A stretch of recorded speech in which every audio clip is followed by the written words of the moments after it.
भक्तजनों को, आज मैं आप सबको देवशयनी एकादशी की व्रत कथा सुनाऊंगी। एक बार धर्मराज युधिष्ठिर ने श्री कृष्ण जी से पूछा कि आषाढ़ मास के शुक्ल पक्ष में कौन सी एकादशी आती है और उसकी पूरी कथा मुझे विस्तार से बताइए।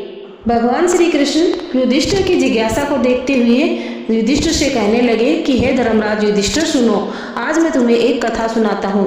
आज मैं तुमको वही कथा सुनाता हूँ जो सृष्टि के रचयिता ब्रह्मा जी ने नारद मुनि को सुनाई थी। नारद मुनि, जैसा आप सभी को पता ही है, जन कल्याण के लिए वो एक लोक से दूसरे लोक में हमेशा घूमते ही रहते हैं।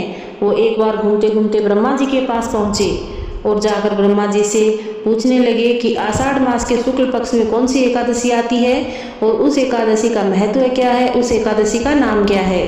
नारद मुनि के प्रश्नों को सुनकर ब्रह्मा जी ने कहा कि हे पुत्र, मैं तुमको आषाढ़ मास के शुक्ल पक्ष में जो एकादशी आती है उसके बारे में विस्तार से बताता हूँ। इस एकादशी को देवशयनी एकादशी कहा जाता है और पद्मा एकादशी भी कहा जाता है।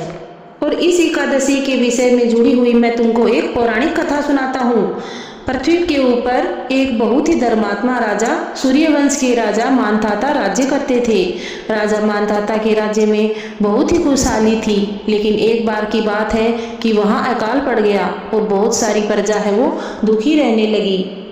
लोग भूख प्यास से तड़पने लगे, हवन आदि शुभ कार्य सब बंद हो गए। यह देख राजा को बहुत चिंता हुई।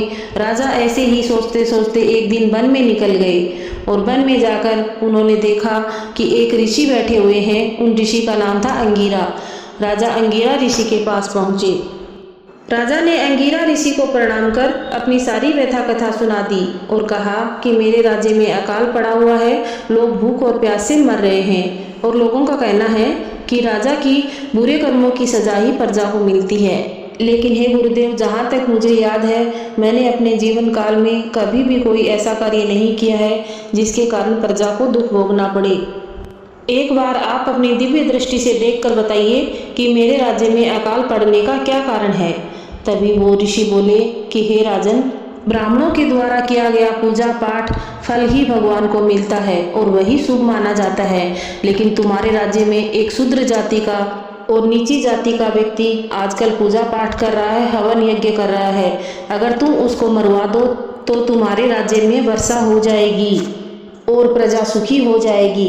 तब राजा बोले कि हे ऋषिवर, मैं एक निरपराध शूद्र को नहीं मरवा सकता, आप इस समस्या का कोई दूसरा सुगम उपाय बताइए। तब ऋषिवर बोले, ठीक है, अगर तुम यह नहीं करना चाहते तो तुम्हें एक सरल उपाय बताता हूँ। आषाढ़ मास के शुक्ल पक्ष में देवशयनी एकादशी आ रही है। अगर इस एकादशी का तुम विधिवत व्रत करो तो तुम्हारे राज्य में चातुर्मास तक वर्षा होती रहेगी। यह एकादशी का व्रत सिद्धियों को देने वाला है और उपद्रवों को शांत करने वाला है। राजा ऋषिवर को प्रणाम करके अपने महल में लौट आए और अपने राज्य की प्रजा के साथ मिलकर देवशयनी एकादशी का विधिवत व्रत किया, यज्ञ किया, हवन किया।